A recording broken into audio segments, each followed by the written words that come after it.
चाहिए कि जो रिवीजन की फाइल कर रहे हैं किसी भी बेंच के सामने आज पेश कर दी जाए। लेकिन ये मुश्किलात जो हमें फेस आ रही हैं, और अगर आज हमें किसी बेंच के सामने पेश नहीं की जाती रिवीजन प्ली, तो हमें एसेंशली कोर्ट यही बता रहा है कि हाँ, कानून के अंदर तो आपके पास तरीके हैं चीज़ को चैलेंज करने की, कोई आपके पास लीगल रिकोर्स है, लेकिन इन प्रैक्टिस शायद हर किसी के पास ये चीज़ अवेलेबल ना हो, जो कि लॉ के लिए एक बहुत बड़ा ही संगीन मसला है कि आपने किताबों में तो बात लिखी है, लेकिन क्या प्रैक्टिकली वो लॉ और रिकोर्स आपके पास अवेलेबल है लीगली। तो आज उम्मीद यही है कि इस्लामाबाद हाई कोर्ट किसी भी आपके अवेलेबल बेंच के सामने ये रिवीजन प्ली को पेश करेगा और उसकी हियरिंग करेगा, और हमारी लीगल काउंसिल को कोई रास्ता देगा कि मतीउल्लाह जान जो कि एक जर्नलिस्ट हैं, और ये केस आज जो हो रहा है जर्नलिस्ट के साथ, कल को इसके प्रेसिडेंट लेके किसी भी जर्नलिस्ट को कल इस तरह के में चैलेंज करके उठाया जा सकता है। और ये बड़ा एक संगीन मसला है जो कि इस्लामाबाद हाई कोर्ट को प्रायोरिटी पे डील करना चाहिए हमारी freedom of rights, freedom of speech के पीछे।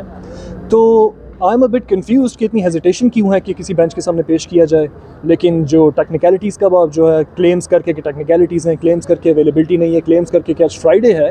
क्या इस्लामाबाद हाई कोर्ट इन बुनियादों के ऊपर फ्रीडम ऑफ स्पीच और फ्रीडम ऑफ राइट को ख़तरे में डालने के लिए आज तैयार है या नहीं,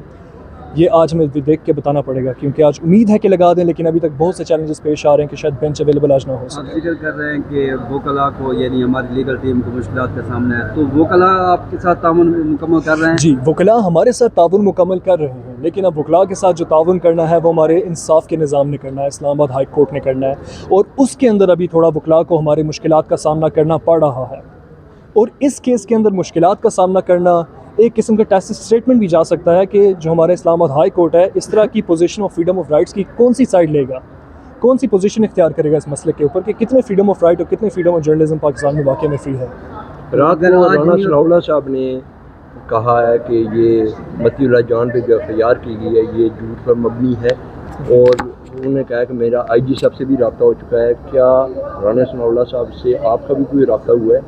देखिए, मेरा पर्सनली राना सनाउल्लाह साहब से रब्ता नहीं हुआ, ठीक है, लेकिन जो उन्होंने बात की, आई थिंक ये मेरे पर्सनल व्यू के मुताबिक एक लीगल प्रोसीडिंग के ऊपर मैं फुल कोई क्लेम नहीं देना चाह रहा बहुत बड़ा, क्योंकि अभी इस्लामाबाद हाई कोर्ट से ये कह रहे हैं एटलीस्ट बात तो सुने तो आप ना, हमें कोई लीगल रिकॉर्ड्स तो दें। तो जहाँ तक ये बात है, फ्रिवलेस किस्म की एफआईआर है मेरे मुताबिक, और ये जो उन्होंने जॉन विक 4 का ट्रेलर के नाम से उन्होंने जो एफआईआर रिलीज़ की है, तो इट्स अब्सर्ड, मेरे लिहाज से इट इज़ अब्सर्ड। और I think anyone in their right mind यही बात करेगा जो राना सनाउल्लाह साहब ने की। हुकूमती शख्सियत से किसी से आपका रब्ता नहीं हुआ? देखिए, हुकूमती शख्सियात से रब्ता करना हमारा मकसद नहीं है, हमारा मकसद एक पाकिस्तान के निज़ाम के तहम्मुल की। देखिए, हमारा अभी हम पाकिस्तान के निज़ाम पे, वो निज़ाम जो कि आम बंदे के हकूक़ भी बचाता है, उसी निज़ाम के थ्रू हम सारा कुछ प्रोसेस करना चाह रहे हैं। और वहाँ पर अगर इस निज़ाम ने एक ऐसी पोजीशन इख्तियार की कि हर स्टेज पर हमारे लिए मसले बन रहे हैं, हर स्टेज पे हमें नहीं सुना जा रहा, तो ये एक निज़ाम अपने एक साइड पोजीशन शो करेगा कि हम वाकई में एक सपोर्ट के लिए उतरे भी नहीं, हमने हेयरिंग भी नहीं की। तो इससे क्या मैसेज आता है इस्लामाबाद हाई कोर्ट या बाकी इदारों की तरफ से जो कि जुडिशरी का मतलब कि